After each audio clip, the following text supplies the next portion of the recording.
All right, there we go. All right. So anyway, I'm not going to do the whole re-intro. For everyone that just catching the recording, I've been working a lot on Total CMS 3. We're going to give a tour of pretty much everything that I've been working on. Okay, let's go ahead and share my screen because that's the important part. Okay, let's go ahead and let's go into. Okay. Okay, a lot of what I've done is a lot of it's in the dashboard. Okay. Actually, let me bring up my. I'm going to bring up the community in a. Okay, just to kind of remind myself what the heck we're doing here. Let me just go ahead and put that out there so I have my list. All right.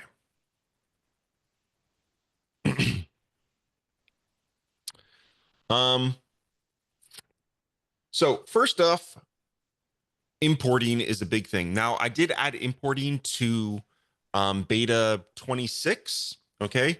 But there was quite a lot of limitations, right? And I didn't think there were limitations until a couple of users, primarily Bill Burden, if he's here. Bill tried to import 4,000 stamps and things just, kind of didn't work too great. You had to upload things in smaller chunks, and he ultimately got it all done, which is quite impressive.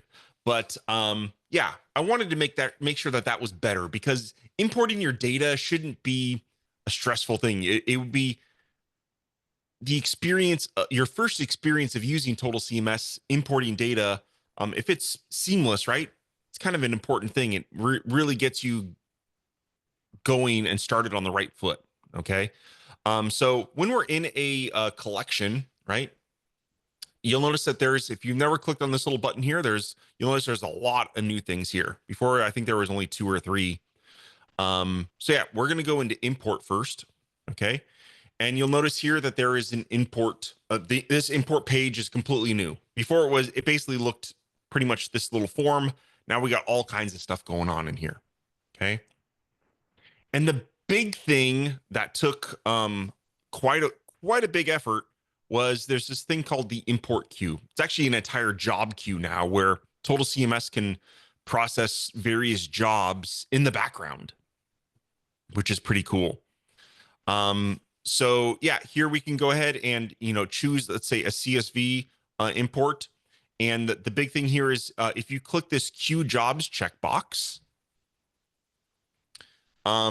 this will essentially load all the data to be processed in the background by Total CMS.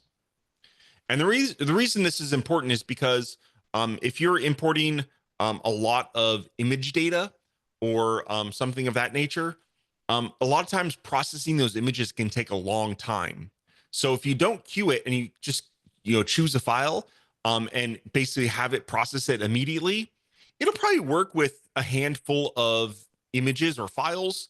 But yeah, if you have, in Bill's case, 1,000 plus or a lot of images, I think he could do like 20 different stamps at a time. Each one had potentially 1 to a dozen images, right? And basically, yeah, now you can just queue that job and that'll happen in the background. As long as we'll go over the setup, there is some setup for that process, right? But yeah, other things here. So we have JSON import, so we can actually import a JSON file, which is slightly more rich content, because Total CMS has a lot of stuff such as images and whatnot. We'll look at that in a little bit. And here we can manage the queue. Basically, we can clear the import queue for a particular collection as well. Okay. And while we're talking to, actually, here, let's just give you a data, or let's give you an example here. Let's go ahead and start processing this. So let's go into, let's see, what do I have? I have a blog. And I think in here I have 2 blog posts. All right, let's go ahead and see. Do I have them in here? Let me just make sure if these are in there. Test import. Oh, let's search for import. Davide's in there. Okay, let's go ahead and delete Davide. All right. So now I'm going to go ahead and import 2 new blog posts into here. So I'm going to go ahead and say import. I'm going to say choose, and I'm going to choose the blog CSV file. We're going to say open. All right. And then for right now, I'm not going to queue. I'm showing off the queue, so let's go ahead and do that. I'm going to queue these, and I'm going to say import into collection. Okay. Voila. Now, with those just 2 blog posts and each one had 1 image, I could have just imported that without the queue, but I wanted to obviously show you how the queue kind of works, right? And if you didn't know, if you're new to the import process, obviously you know that CSV data does not actually, hold on one second.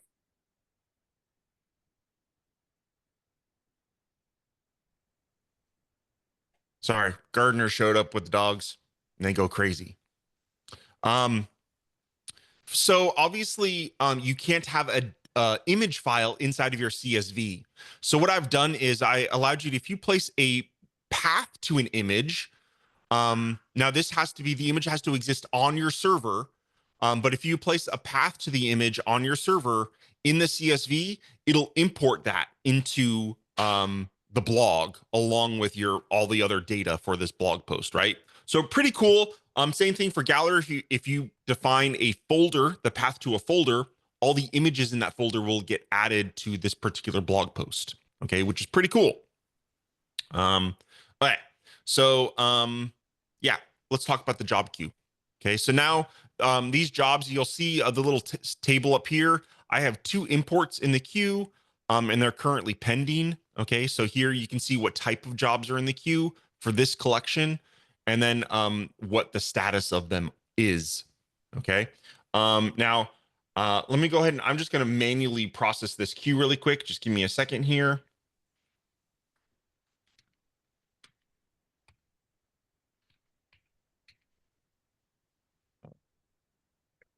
Right.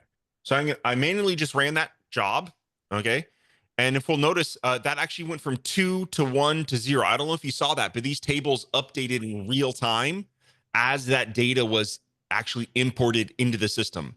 So if you have a large import job, you can kind of just have this window open and just kind of, watch the status of, the imports going down, which is pretty cool. Okay. Now let's go ahead and check those out. Let's go ahead and they both had there's our 2 blog posts that I just imported. Okay. And I mean, it's just not exciting data at all, right? But it has an image, has the content, which is pretty cool. If we go into Davide, we can see that it actually has a lot of the EXIF information. Oh, the other one has EXIF information. It did import the color palette though, right? So it processed that image just as if I were to upload it online, which is pretty cool, right? If we go into this one, I think this one has some EXIF information, but just so you can see, there we go. This one has some EXIF information, and the color palette and all that jazz as well. So pretty cool. It's a great way of importing, and again, that process queue is pretty exciting. And we're gonna be using that for a lot of other things in the future. Okay.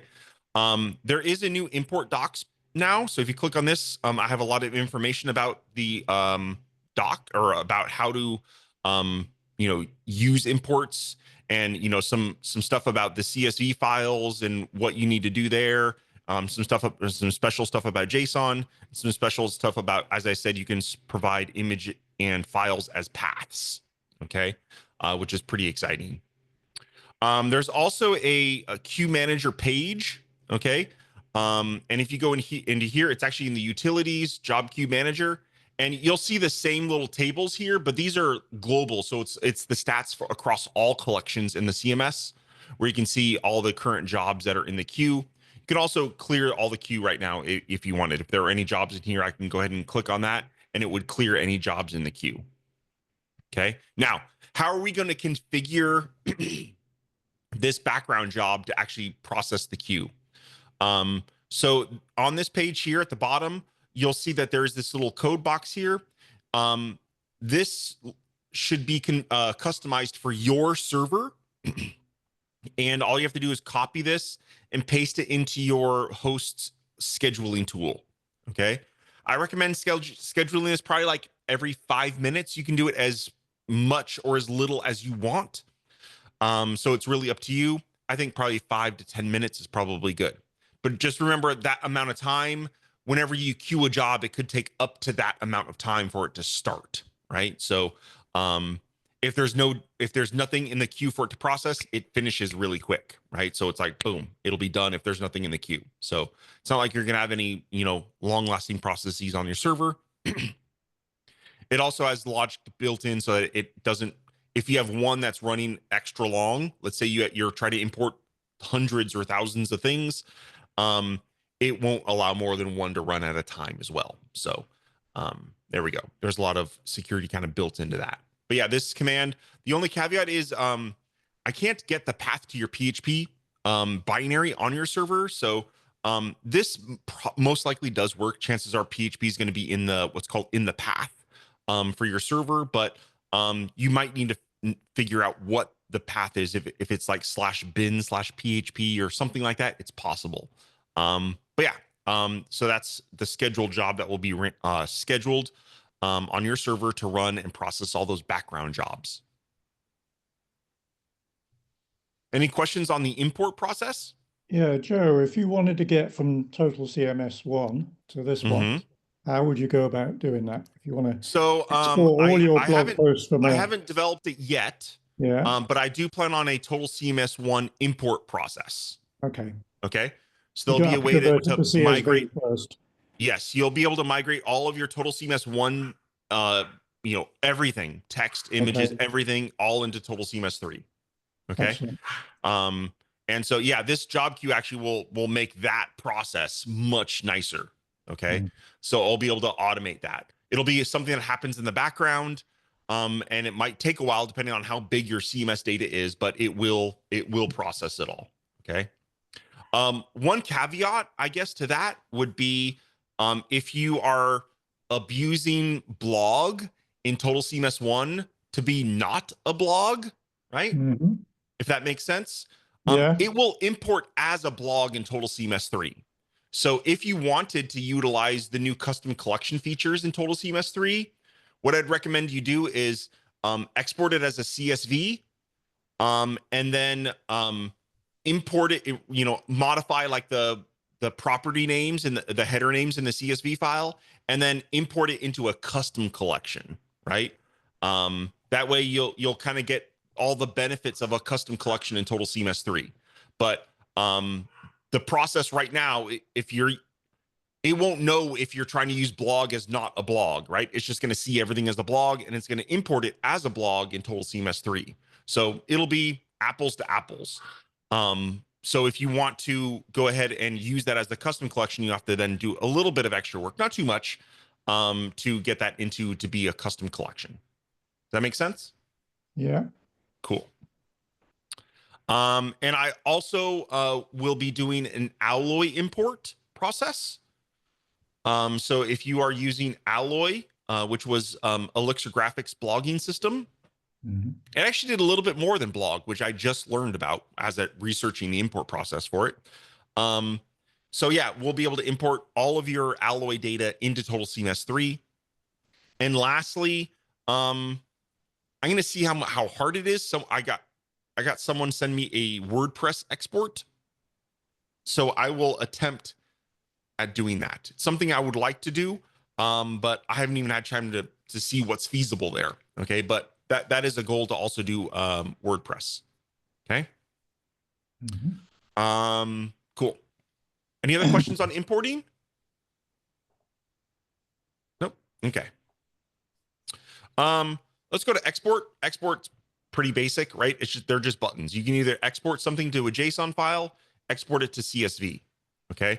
Well, let's go ahead and I'll export this to JSON, and we'll also export it to CSV so we can see what this data looks like. Okay. So let's do a comma. Okay. All right. So here is a CSV of my of this blog, right? Now, something you should notice is that there is some discrepancies here. I've noticed that actually look like this one I just imported, this Davide one. It didn't have a date field, so it looks like there's some issues with the CSV export. Okay, I'll have to fix that. But one thing we'll notice is like things like how do I handle images and files and whatnot in this export. So if we see if it's a text area, it's easy, right? All of the text shows up in there. But for things like so image, what I'm doing now, and this probably is going to change now. I thought this was a good idea where I basically took all the metadata that was for an image, like all the EXIF and everything, and I put it in the CSV as JSON actually, because I didn't have a better way to do that. But yeah, I'm not sure that's going to work out. So this is still something I'm playing around with. And yeah, that might have to change. I'm not sure what to put in here. Maybe nothing. Maybe for image, it just has nothing. I don't know. But anyway, everything else, at least the textual data is all exported. Lists like tags and categories are created as common delimited lists, and so on and so forth. Okay. So that's what CSV looks like. JSON allows you to actually get everything. Okay, so if we look at this JSON, now I'm using an app that lets me to graphically browse the JSON file. The actual file looks down here, right? It's just it's a text file, right? But this allows me to go ahead and peruse through so I can see all of the data. And what's cool here is I can actually get all of the image and category data, as if all the data that's stored in the CMS is all here. Okay, which is pretty exciting. Okay, so all that data is here for every single object. So yeah, it's pretty nice. Right. So, Joe, I have a question. Mm-hmm. I think this one, like, you can use it like for like if you're trying to be like efficient in just changing like one like for example a property.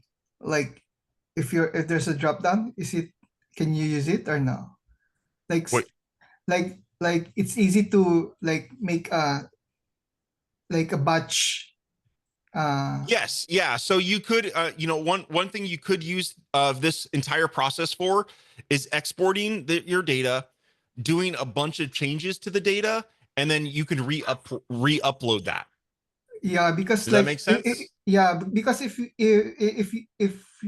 see it, if you use the CMS and then you edit one just data, you have to Mm-hmm. save it and then it takes time.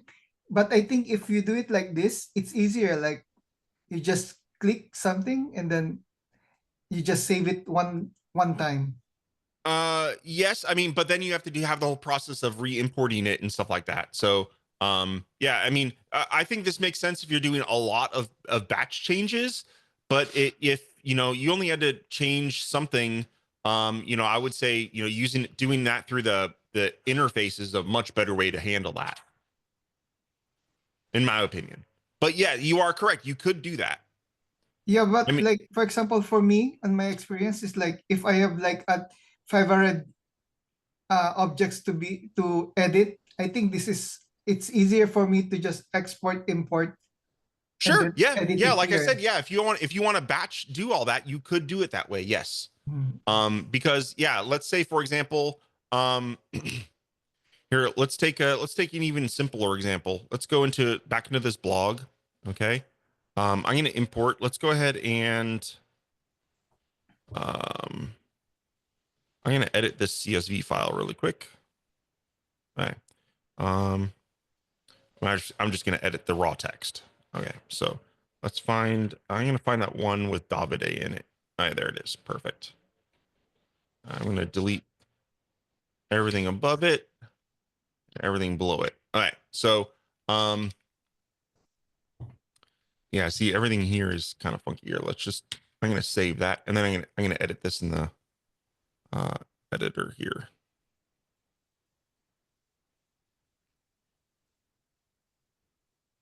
All right. Yeah, this is funky because of this stupid thing here. Yeah. I have a different example. What I wanted to show is, so this has, um, All right, let's just go. I'm going to delete all that. All right. We have an ID. Okay. Let's say I wanted to update the title of something. Okay. So you don't have to supply all fields of data when you import, like, especially when you're updating. Because let's say I only wanted to do the draft and the title. That's all. That's the only thing I wanted to update. Okay. So here I have three fields. I have the ID. The ID is required. You have to have that because that identifies which object we're doing, right? Does that make sense? And then we have draft, which is false, and the title, which is Davide. So I'm going to go ahead and make that true. And I'm going to change the title to be update. Okay. So I'm going to save this file. Okay. I'm going to close it. And let's go ahead and I'm going to choose this now. And I'm going to go ahead and do that one. Now, since I'm updating existing data, I'm going to go ahead and here and click update. Now, I'm not going to process this through the queue because it really doesn't contain any images and files. So this should happen really quickly. So I'm going to say import into collection. Okay. And now if I go ahead and look at that, Davide, right? We'll see the title is set to update and the draft is set to true, right? So you can batch update things with CSV or JSON as well. You could, that's not just with CSV. I did CSV because I think it's for a process like this where you're just updating bits of text. This could be a really great way to update that. Another great use for this is, let's say you add a new field, right? And you want to be able to update that field across all your objects in your collection, right? So doing that with a CSV file would be really easy to do, right? So yeah, there we go. Any questions on that? Good questions though, Ben. Thank you. Okay. So that was export and import. Okay. If you guys never have played with Factory, well, let's just go through these buttons. Why not? If you've never played with Factory, this allows you to generate fake objects. Okay. So most of these things, if you notice, these are all like lorem ipsum stuff. These were all automatically generated by the Factory. Okay. And what's kind of cool is if you go into your schema, okay, or let's go into we'll go into the schema. Okay. And if you go into any of your collections, okay, and you can look at any of these fields, okay, basically this factory setting, this tells the factory what to generate for this bit of text, right, for that field, right? So if we look at blog, for example, we can see that blog it generates that's a Boolean. Let's go to title, right? So here it uses the catchphrase factory for that field. For author, it uses a name, right? So categories, it uses tags, right? So it just randomly generates this fake data, okay? For image, it generates image shapes at 1920 by 1080p, right? So yeah, those are all the settings on what factory does. And then sometimes that is so annoying. Okay. So if we go into blog now, I can go into factory. Now, if you looked, we had let's see, we have 102 items in this blog right now. Let's just do factory and let's create 10 more. Okay. I'm going to create 10 more, say generate new objects, and it's done already. Okay. And so now we have 112 objects. What was created? I don't know. At 112, they're all lorem ipsum to me, right? But it created 10 new ones. Pretty cool, right? So yeah, you could really create some great stuff in there with the factory and customize and kind of create fake data for yourself. Either just to test the website, waiting for your client to give you information, right? It's a lot of really cool stuff there. Okay, next up. So sitemaps. We all need sitemaps to submit to search engines, right? And yeah, so now we have the ability to create a sitemap builder. Okay. And so what this does is we go ahead and define, first we have to give it the property that is a date, right? So Hopefully, now, if you don't have one, you just leave this as the default value, okay, if your particular object doesn't have a date, okay? But what this does is it kind of sets the change date in the sitemap to be whatever the date is for that particular object, okay? So in this case, I'm in my blog, so the date in the sitemap is going to match the date field in my blog, right? I can also do updated if I wanted, which probably makes more sense, right? So it's going to use the updated field in each blog post to as the modify date in the sitemap. Now, this is going to be unique to each one. So each one's going to have its own unique date. Now, with change frequency, this is going to be applied to every single object in the sitemap that this builds, right? So let's say that this is for a blog. So let's say it changes once a month, okay? And then your priority. Now, I did a little bit of research, like what do we put for priority in a sitemap, right? So I found this little legend, and I thought that was kind of a nice thing to do, right? So homepage or highly important pages are a 1, and then less obscure randomly is, and all in between. Standard kind of content and blog posts are 0.5. So let's go ahead and do that. I'm going to create these as a 0.5. And what I'm going to do is I'm going to say generate sitemap. Okay. And when you do that, it generates a URL down here. Okay. And let's go ahead and preview that. Actually, I was going to add a little link here so we can just click on it. But yeah, I'll do that. Actually, let me make a note to that. Link to sitemap in Builder. Okay, we'll do that. So there we go. Here's our sitemap for our blog. As you see, it's generated the sitemap for every single blog post. It's got the URL to the blog post. It has the modify date, which is the date from the actual blog post. The change frequency is monthly and the priority is 0.5. Now, again, the change frequency and the priority are going to be the same for every single one, but obviously the URL and the last modified date, the date here is going to be unique for each one, which is pretty cool. Okay. Now, this is going to lead. Any questions on that? And now oops, let's go back here. This is the URL that you're going to submit to search engines. The one right here. Okay, copy this. I know it looks funky. It will work, I promise you. Okay, so based on all this here, you're going to copy this URL. Or to SEO helper. Or yes, another one is if you have a sitemap index, right? In SEO helper, you can paste this into the sitemap index in SEO helper. Good point, Josh. I even have that. I think I even say put it in your sitemap index. So yeah. There we go. Any questions on that? Okay. Now, I'm going to divert a little bit from working on these little lists here to something that's relevant here. Okay. If you notice here, we generated the URL, okay, for a blog post. How do I know that URL?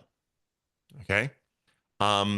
So something that I know maybe hasn't been reviewed very often, okay, is if we go into our collection, let's go into my blog since we're working on blog, okay. What you'll notice here is that there is a URL setting, okay. This is very important, this setting.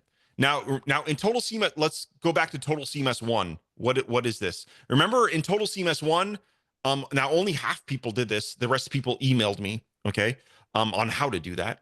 Is you preview your blog post page, right? And a little light box would pop up, and then you had to type in, the URL, and you had to save it, okay? This here is that, okay? That little thing in preview isn't a thing anymore in version 3, but we do have to save this URL somewhere. The collection has to know what is the blog post, the main blog post URL for all the objects inside of this collection. So in this case, it is this URL. Okay. Now, this is a non-pretty URL, right? What do I mean by that? Well, if we look at this, so let's make this a little bit bigger here. Okay, if we look at these URLs, we'll see that it is my domain blogpost.php !ID equals and then the ID of the blog post.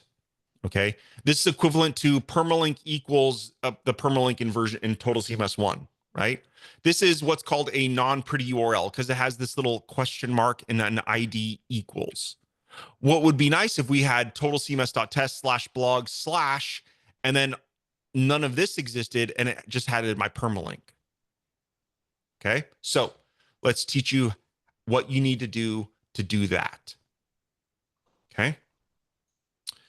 So now inside, if we go into this utils, there is now a pretty URL builder. Okay. And what we do here is I go ahead and I put in my blog and I'm going to paste in, I should have copied it. Okay. But I'm going to go ahead and let's go back into my collection. I'm going to copy this URL. We're going to go into the URL builder. Okay. I'm going to paste this in. I'm going to say it's for my blog collection. I'm going to say generate server rules. Voila. Okay. So, ooh, I have a little bug in here. Okay.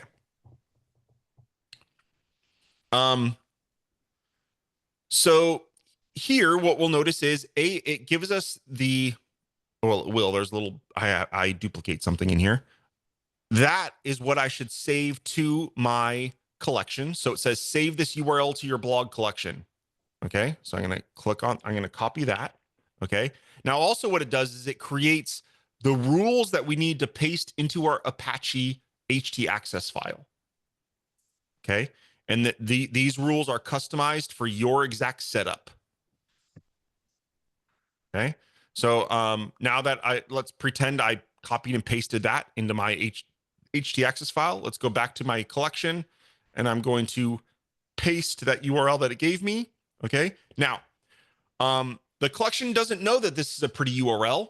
Okay. So what I'm going to do is I'm going to say, hey, this URL is now a pretty URL. I've configured my htaccess file. I've done all that work. So now I want to save this as a pretty URL. So let's go ahead and save that. Okay. So now if we go back to my sitemap builder,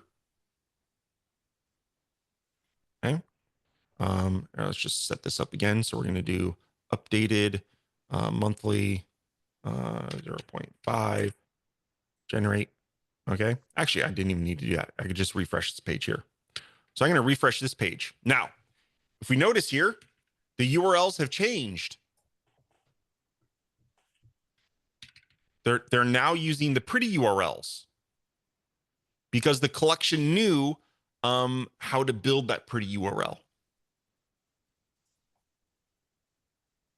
Okay. Now, where else is this applicable?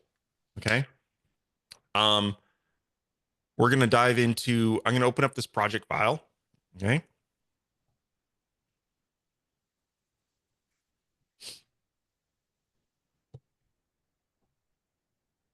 Sorry, I should have had this open beforehand.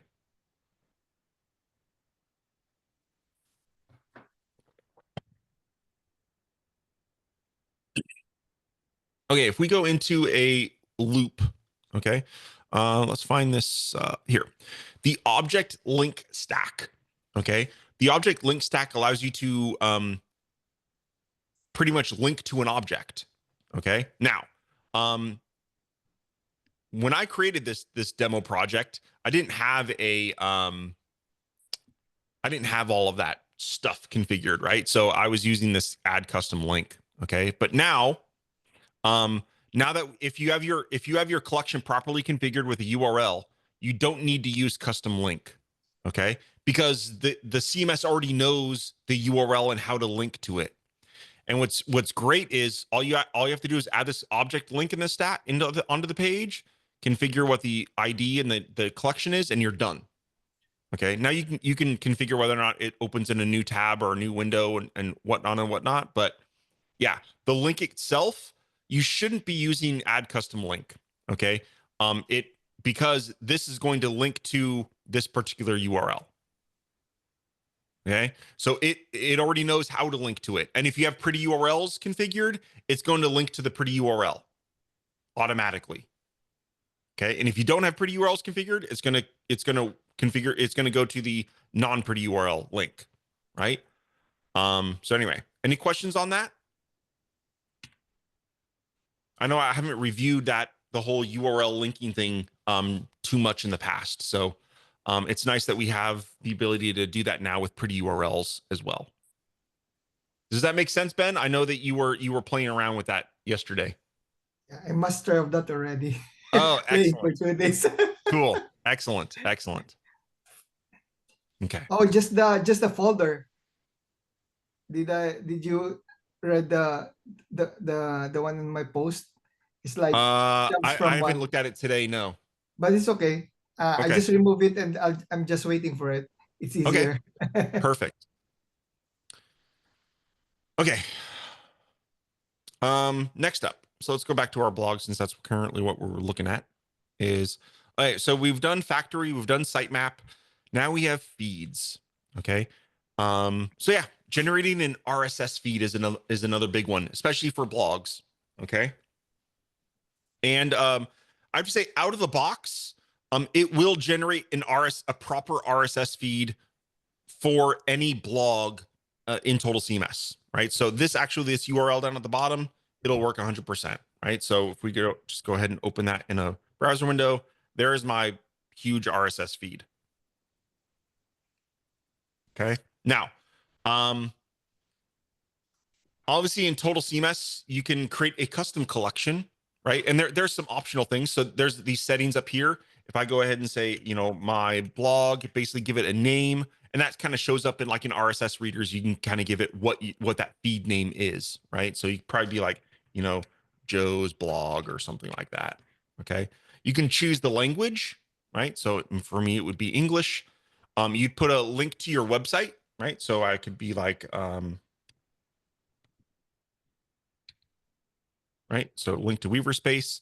What is if you wanted to have like a main image, like some sort of promo image for your feed, you could do that.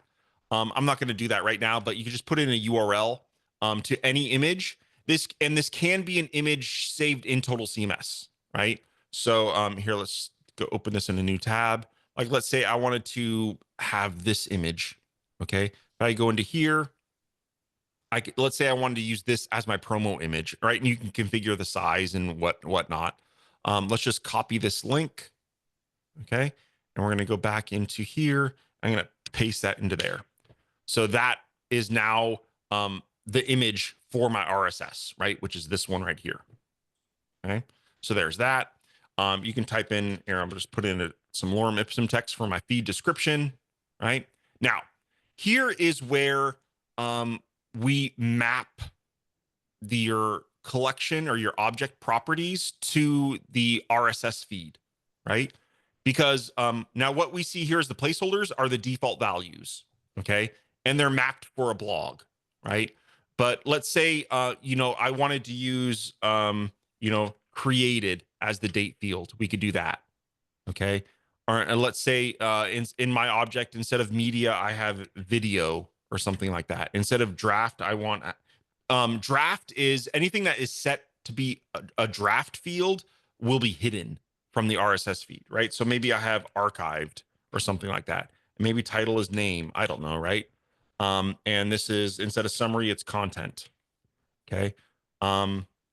And author is that's probably going to be name. So we'll do name, and this is, and we'll leave that as title, right? So there we go. So now I've created this, and if you click generate RSS feed, for this particular setup, this is going to be your RSS feed. Okay. And you could add this into SEO Helper has an RSS metadata stack that you can then, or you can, put this as a URL in a button on your page, all kinds of stuff. Right. So this is going to be the URL here. This actually isn't going to work for because I typed in gibberish fields that don't exist. Okay. Yeah, we'll generate this now. And let's go ahead and copy that. And let's look at that in a browser window. And what we'll see here is I have the same RSS feed, but up here I have like, you know, titles, Joe's blog, when the build date was. There's my homepage. Here's the language. Here's the URL to the image, right? Oh no, that's not the image. That's the URL to the RSS feed itself. Okay, and then here is the image, right, for my RSS feed, right? Here's the description for my RSS feed, and then below that are all the blog posts. Okay, and if you notice here, again, the blog posts used, because I have pretty URLs configured, it knows and dynamically generates these as pretty URLs. Pretty cool, right? Actually, I just noticed is permalink is false. I should probably set that to be true. Let me make a note of that.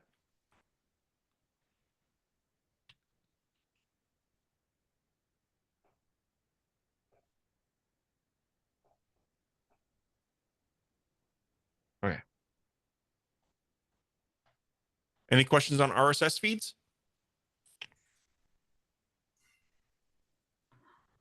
Cool.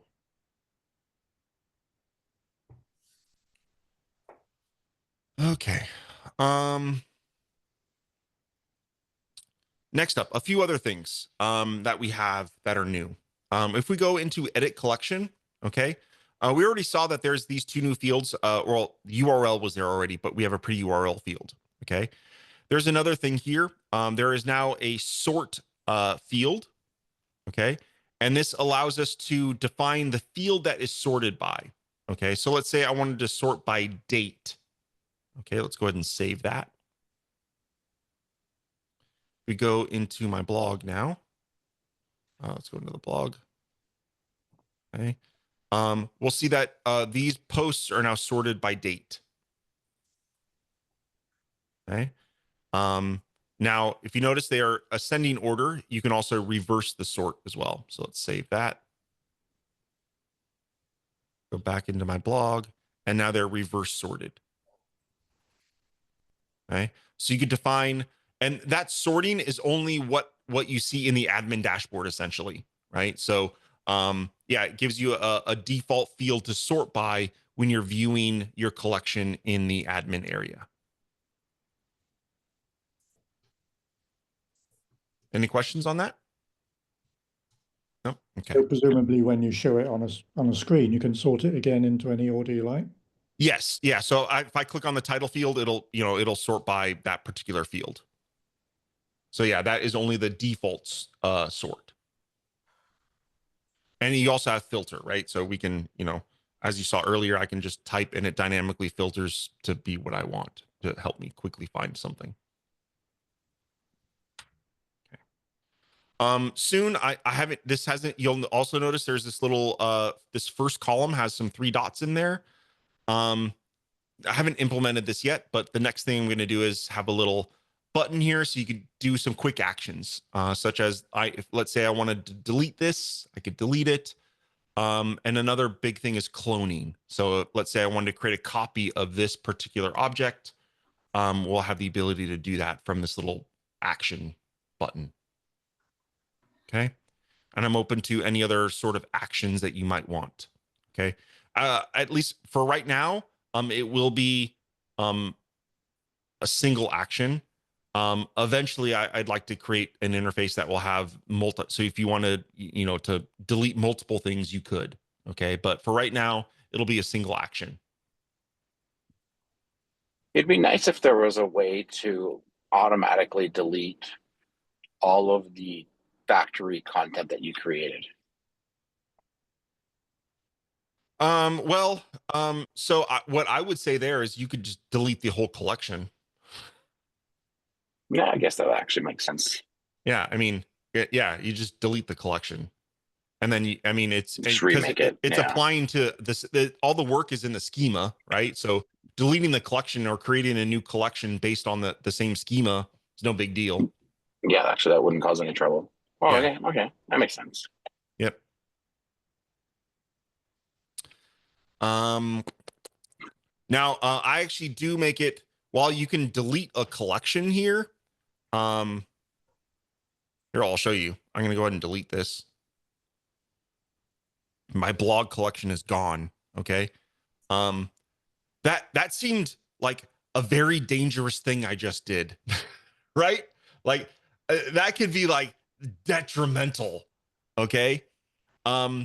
So when you delete a collection from the UI like that, you actually don't lose any data.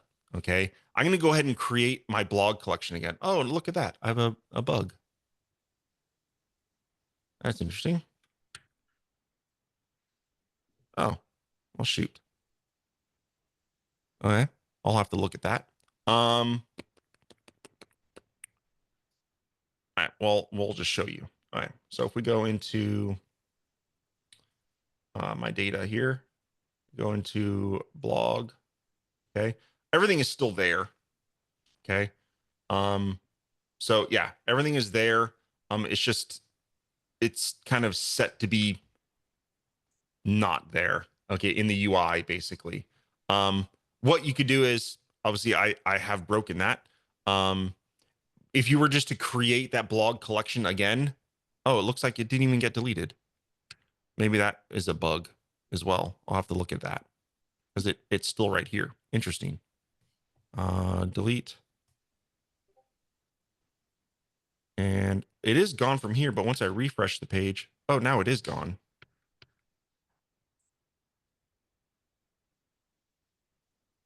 Okay. Yeah, that's what I thought. Now, if I go ahead and say new collection, oh, interesting.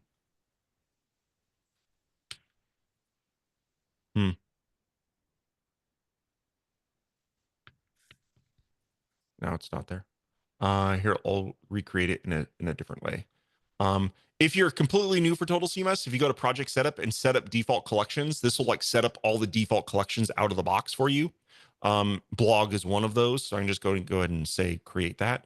So now if we go into collections, it's right here and all my data is still there. Okay. So if you delete a collection, it basically deletes it from the UI, but you still have all the data there, which is, I think, useful. Okay. Yeah, that bugs me. I hate that. Oh well, I'll have to fix that.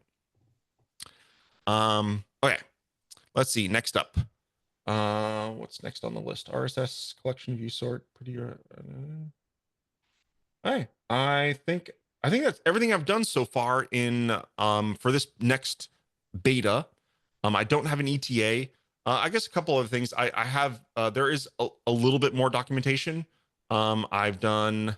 Let's see, importing data, exporting. Oh, there's no docs on exporting. There's a few other things that I did. I documented some of the things in here. I forget what, but I did. There was some missing twig filters, I think. Filters. There's some missing twig functions. Oh yeah, all these. I built a little embed function. So if you just wanted to embed like a YouTube video or something like that, or a video, you can just pass it a URL and it'll automatically build out like the player for that, which is nice. Okay. Yeah. Let's see. And then inside here, we have the only thing left in here to do is the image batcher, which will give us the ability to batch images. And now that I have that job queuer, that'll probably utilize the job queue actually. So you can batch create certain resolutions of images nicely. Okay. Any other questions? Maybe in the future, Joe, like what do you call it? Duplicate of collection. Like for example, you're doing just same stuff, and then you're just gonna add something from one field. Like You want to duplicate an it. entire collection? No, just the, like if object. Oh, yeah, duplicate. Yeah, yeah, that's what those little 3 dots were going to be. So what Okay. I'm going to call it clone, but yeah, same thing as duplicate. Maybe I should call it duplicate because that's probably what people will want. People are going to see clone and they're like, well, I want duplicate. Oh, yeah, okay. So yeah, yes, there will be a. I hope to have that in this next release. I actually have all the APIs for it done. I just need to build the UI for it.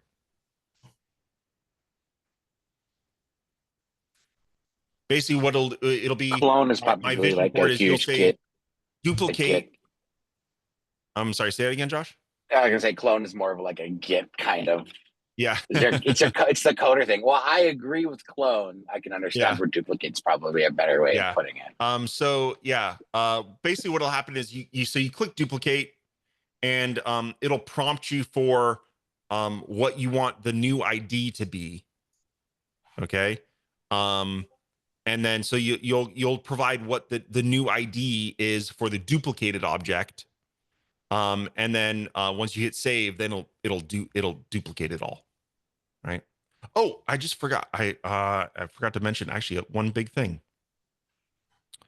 Okay. Inside collections, edit collection. Okay.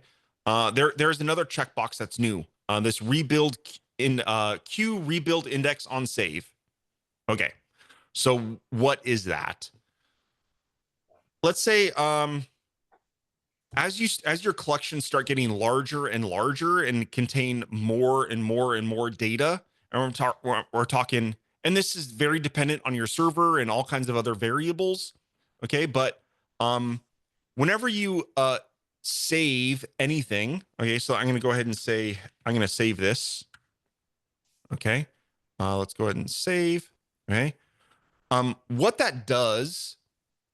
Actually, another thing I did is that little animation. There's some intentional delays there. Just so you always see that particular animation, it's now faster. I actually cut it in half so that it doesn't take quite as long. But anyway, so when you save an object, yes, it saves this object or updates the object. But another thing that it does is it rebuilds the entire index. Okay. Now it does that to make sure that this, the data here and the data that you're using in your loop stacks are always up to date. Now, however, let's say you have, 20,000 objects here. Okay. It could add, again, it depends on your server and how much data there is and all kinds of other variables. But that save could take an extra few seconds. For Bill Burden, if he's here, it was taking up to maybe 10 seconds. I think Dr. Bob was having this as well. He had a collection with I think tens of thousands of things in it already, and it was taking I think 10 to 15 seconds to save. So, and a lot of that delay has to do with having to rebuild the index every single time. So what you can do is if you go ahead in here and check this and save it, what that's going to do is whenever you save an object, it's not going to immediately save the rebuild the index. It's going to add that job to the background queue. So it will save the object, but that means the index could be slightly out of sync until the background job runs. Oh, that's the reason why I told you about, it's easier to do an import and export because of okay. every time I save, like it took me like a few seconds. Yes. 5 So yeah. 5 So to 10. this will be better for you. Okay. Now also what you could do is, let's say for example, or let's go back. When I have it set to queue, okay, I can go ahead and make tons of edits much faster now. And then you can always manually just go here and say rebuild index. Okay. So there we go. Now, yeah, it'll still have that in the background. It'll still have that thing in the queue. Manually rebuilding the index doesn't remove the job from the queue. Maybe it could, but it's no big deal. Rebuilding the index isn't a horrible job, right? I mean, rebuilding it every now and then is fine. So yeah. But if you ever wanted to manually trigger it, you can always trigger it from right here. And you just click on that, and there, my collection of 112 items, it just got rebuilt, right? So pretty quick. Okay. Good thing I remembered about that one. That was an important one. So yeah, I think CMS 3 is shaping up. Did I miss it? Let's Did see. you talk export? Yes. Oh, okay, I missed it. Sorry. Let's see. I'm going to make sure that this next beta works with the next beta of Stacks 6, so you can actually preview and use Total CMS 3 inside Stack 6. Right now, that's not possible. It requires an update from the Stack 6 side and an update for me, I think. So hopefully this next beta of Total CMS 3 will work with the next beta. No ETA on when that will be released, but it should work with the next beta of Stack 6. Okay. I talked about we're going to have duplicate. We'll have the ability to duplicate an object. Let's see. And just a few other minor bugs. Yeah, that's it. I may, Josh, I'll let you know because I know you're I think you want this. A lot of times when I'm strategizing with people, there's this field I plan on adding called the deck. And I'm going to do some investigation to see if I can get it in before the official launch. Because I think it will be a good field to have. So any of you guys that know what the deck is, yeah, it might come before launch. I was originally going to be after launch, but I think it's going to be a nice feature to have. It's kind of like having mini objects inside of it, your object, basically. Okay. Any other questions? Even generic questions about Total CMS 3 that I can? I'm happy to answer. Stay on as long as we want to chit chat and help you guys out. About the pretty URL, would it be compatible if you use like a router too? If you use a router too, what do you mean? Router.php, like if you want to, like if you put a slug in your collection and then you do a route, like what do you call that? Like comics one, and then just another folder, and then so there's no more like that HTML that PHP. Yes, yeah, that's exactly how I showed it. With the blog, I used post.php. You don't have to name it post. If you want to name yours router.php, that's okay. Yeah, yep, it will work. So it'll remove that Okay. web page name. Oh, I'm talking about the router dynamic when doing a dynamic page, like router.php and then the view.php, and then it's dynamically like remove everything, like just a folder type, and you use like a slug in the like series underscore slug, something like that. And then so when you choose like one object, it removes the extension.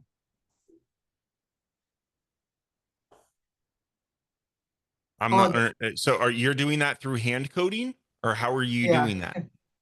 Just doing inserting it by hand coding only. I hand coded. Yeah. Can you show me what it's doing? Just share your browser and show me what it does.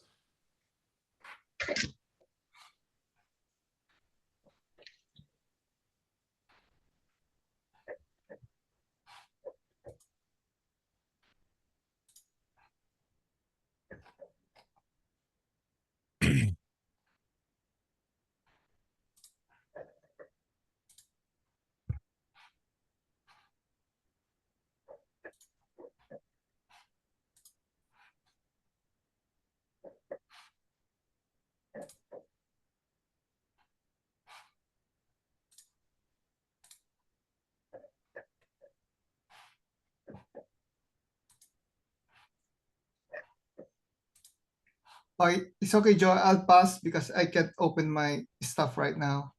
Okay. Okay. Yeah, I'd have to see kind of what you're doing. Not sure why you would need your own custom routing thing. Why not just use what's baked into the web server already? Oh yeah, it's I use it because like it's when I still don't have with the URL. I'm just trying to learn. That's it. Oh, okay. Okay, cool. Well, maybe you could stop using that and just use the pretty URL because it already Yeah, does that. Yeah. It's exactly what it does.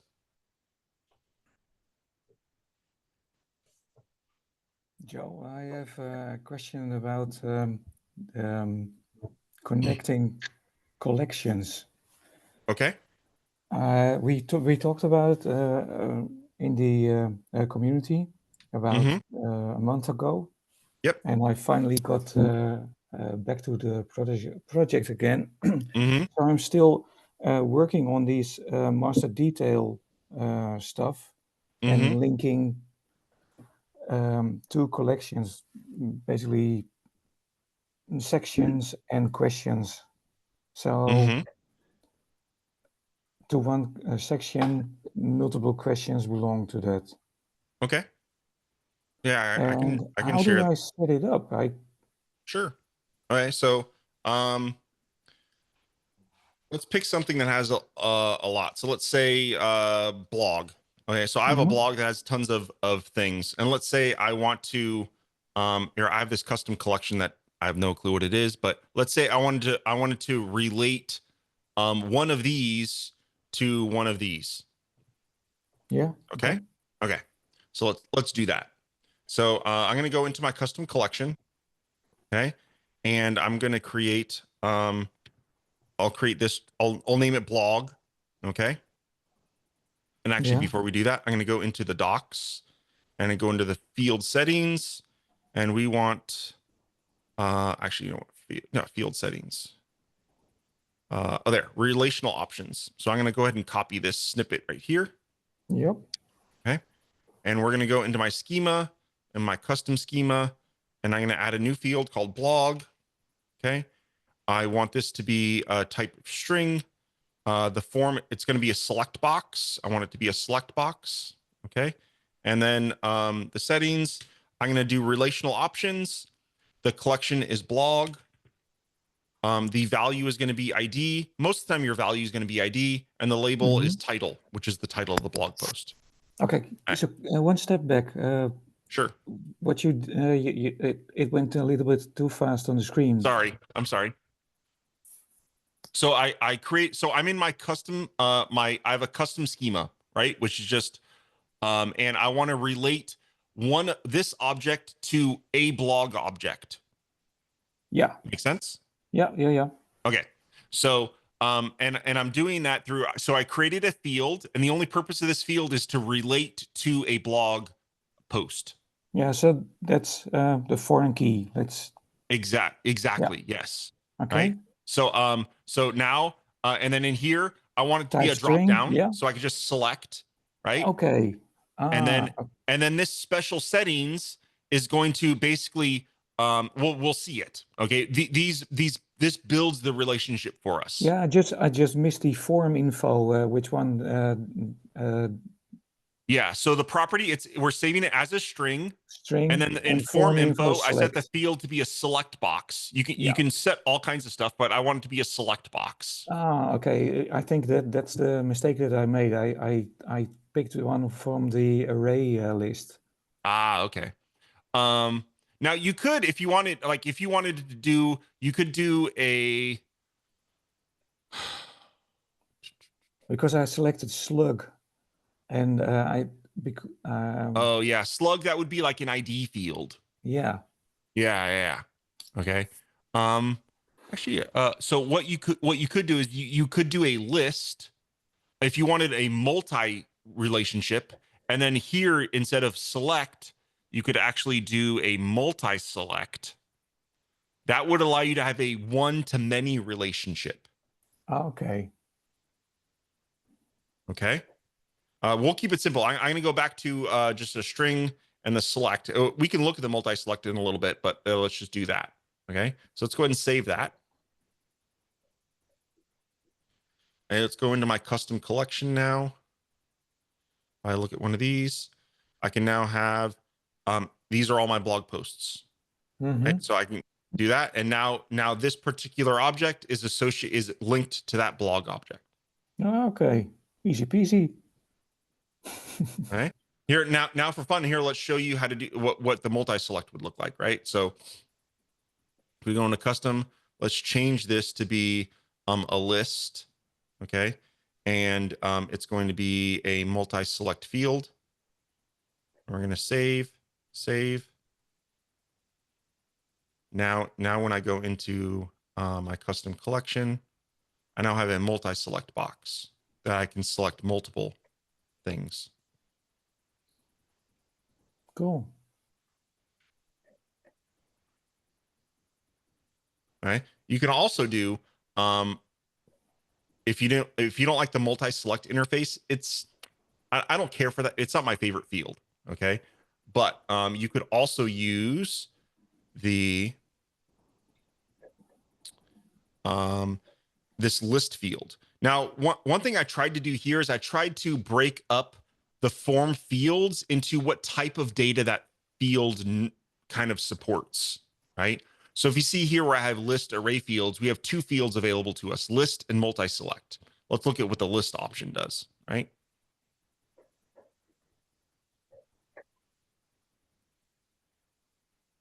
So now I have this tag box that I can then create. Basically, it's like a tag interface, right? And I can even start typing here. I could be like, there, Davide, and click on that, right? So now it's giving me this kind of a different, unique interface to doing a one-to-many relationship. Yeah. Okay. So how do you use it, Joe? If you have a relational. Well, then at that point, like when you're looping through your data, you have access to then that particular object ID. Davide, if you guys were at the conference, he kind of went a lot into that. I'd recommend watching that video. If you have access to that from the summit last month. But yeah, so at that point, you would then, when you're in a loop, you would then access that idea, and then you would then load that particular object inside of the loop, and then you can do all kinds of stuff. So, yeah, I'd have to have it's kind of something I need a real life scenario to build out. It would take me too long to kind of build out that example for right now, but yeah. This will but get me hopefully going. building Thank that you, relationship makes sense. I'm sorry, say it again. This will get me going, so thank you. Excellent, no problem. Yeah. Perfect. It's like the compass, Joe. It's like the compass stack of yours. Mm-hmm. Like where you can remember the one that I showed you, like when you're looking at a blog and then on the left next or back, there's an extra next blog that you can read. Yes. You can use it for there. That seems like something like, because this is a very manual thing where you could, I guess if you wanted, you could manually define the next and previous, but that seems like a lot of work. Right? Yeah. That seems like a lot of work. That's Yeah. something that you'd want to automate, but based on sorting from a date or something like that, which is where Compass comes into I think Compass effect. is when you update it. Yeah. Yeah. So yeah, Joe, trying to manage that manually, that seems like a nightmare, especially with the number of objects that you have in your, that wouldn't be good. I'm thinking of the Compass stack. Yeah. Yep. Yeah, Compass is a better solution. So Joe, let me, I just need clarification on something now. In my system, okay, I've got the one collection that's got a person's name and an ID for that person, all right? Mm-hmm. And then I've got a separate collection for the attendance.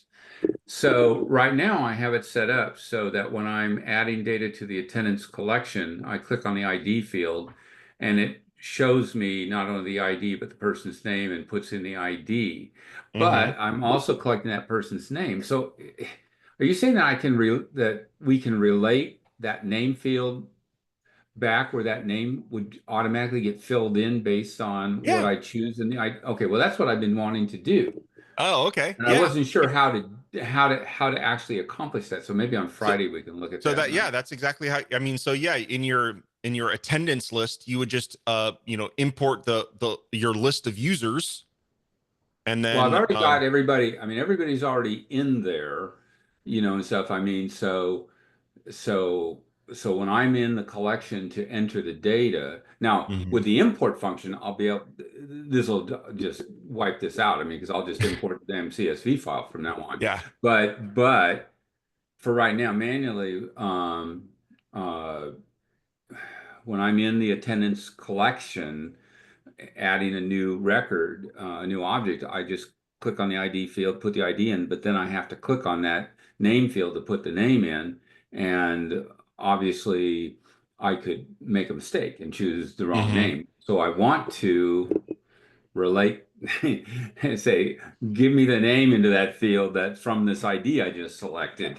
Yeah. Because it's pulling from the same place from the member Exactly. collection. Yeah. You don't want to have duplicate data. Yeah. You Okay. want to pull it. Yeah. All right. I That just way need to you can, figure out. if I don't know, if a woman gets married and changes her last name, you know, or something like that, then yeah.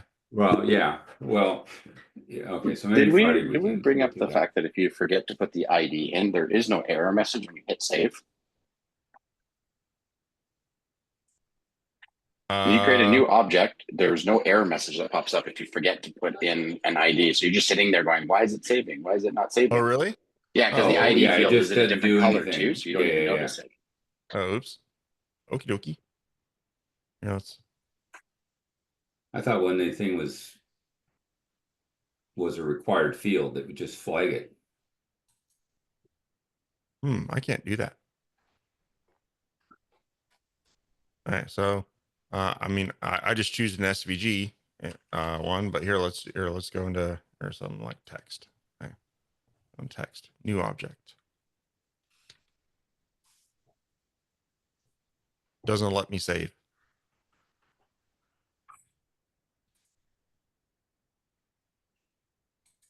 And you're doing that in the admin dashboard? Command S doesn't let me save either. Yeah, it's in the admin dashboard. So when you're creating a new object, you don't get any error message when you're trying to save.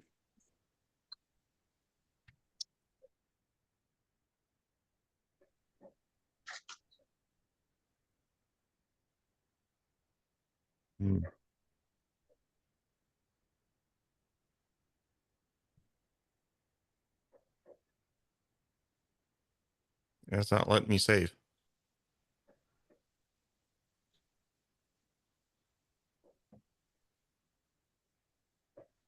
Yeah, if I can trigger it, if I can replicate it, I can fix it.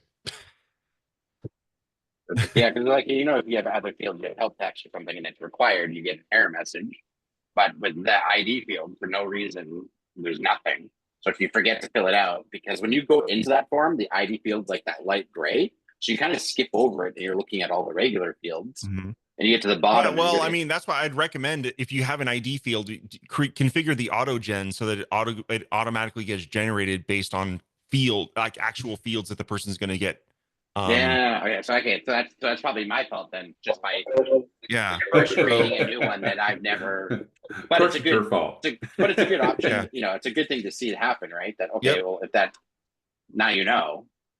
I mean, if you can show me how to make it happen, because I couldn't make it happen, but that's what I'm saying right there. But that's the thing, when you went to save, nothing happened. That was the point. Okay. Like you have. I thought you said it. I thought you meant it still allowed you to save. No.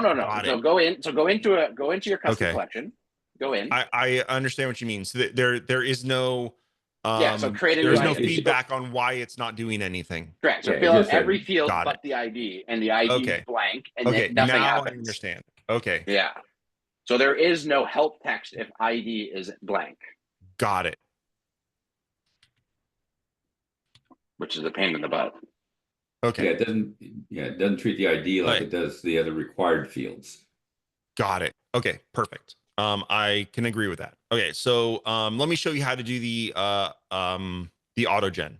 Okay, go to the docs, go to form settings. So here's the docs for the auto gen field. Okay.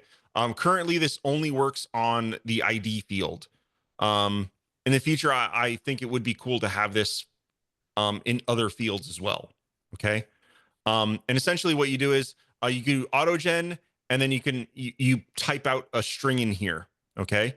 And this is a special syntax where you do dollar inside curly braces, and then the property that will get injected. Okay. Now there are a few special autogen variables. Now we'll give you the current date, the timestamp, and UUID. You can use as many or as little of these as you want. You can also do multiple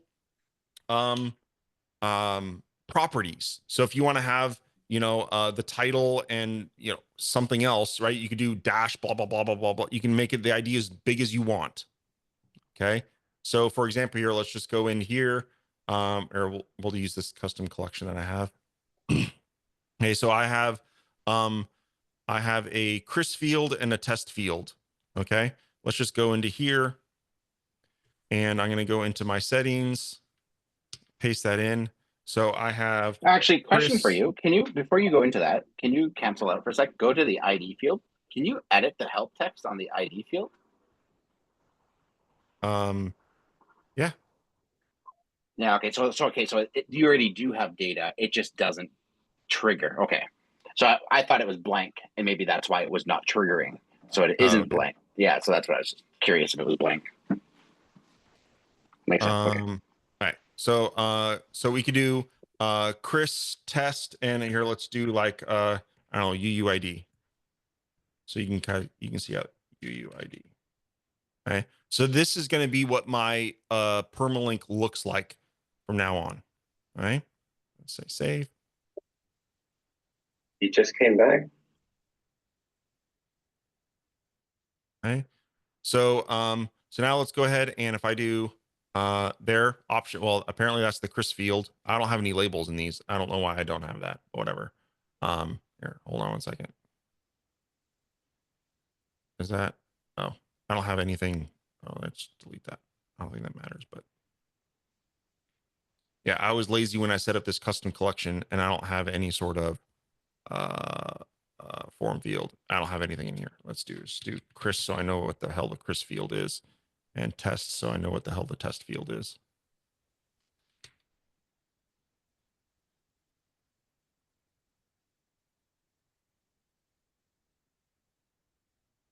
All right, so Chris is this one. Test is hello. Oops. That's weird. Oh, it's a number field. Okay. Right. Right. Oh, that's interesting.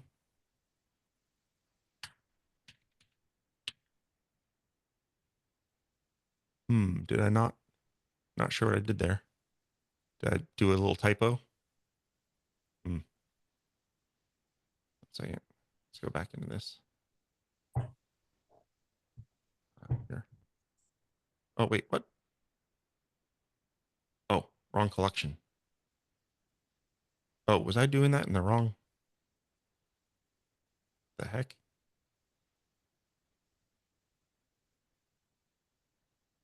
Chris test UUID.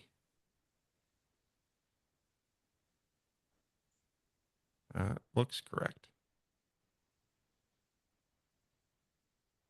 Custom collection. That's based on the, yeah, custom collection. Okay.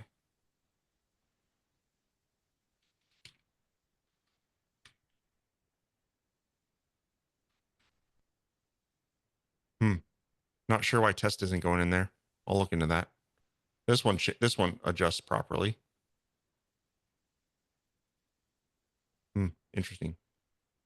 I'm going to change test to be a text box. Let's see what that does. That's actually what I wanted to do. Test. It should be a string, and should be a text box. Save. Here, custom collection, new collection. Two. Okay, there you go. That works. So as you see, it's basing it off of this field, and then it's adding a unique identifier at the end. Okay. Now, just like in Total CMS 1, while this field doesn't look editable, it is. Okay. I do that on purpose because you might not want people to realize things are editable, but you can click in here and then start typing.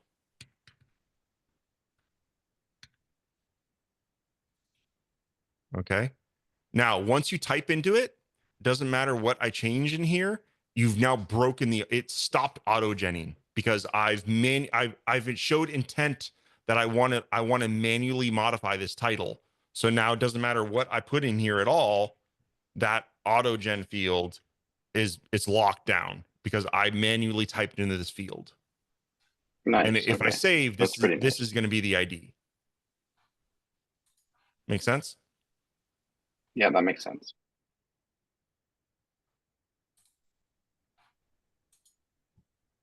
There we go. So yeah, set up an auto gen.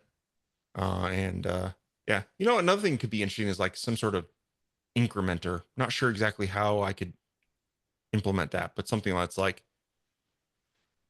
you know, like you in your example you were showing me yesterday, it was like you had slide 1, slide 2, slide 3. Like, you know, if you already had a slide 2, it'd be nice to be able to have the next counter is a 3, right? Yeah, no, the purpose of that was to be able to hopefully, and I haven't gotten to this far yet, but would be hopefully being able to then sort by that ID, so that if I said slide 1, then slide 1 would be slide 1, so that I could like screw around with them. But I mean, you could also do sort orders and then custom field now too and everything. So there's a whole bunch of other things you could do. Yep. But I just wanted to, I was just fooling around. I didn't even get into the auto gen. I hadn't even gotten that far. As you know, I've only started getting my nose wet in the last week here. So yeah. Sweet. Any other questions on the auto gen or anything else, guys?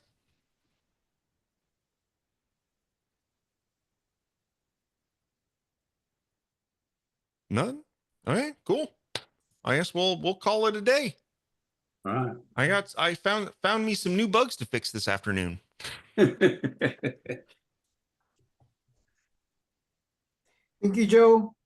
Thank you guys. You have a great day. All right. You take care. Thanks. See you later.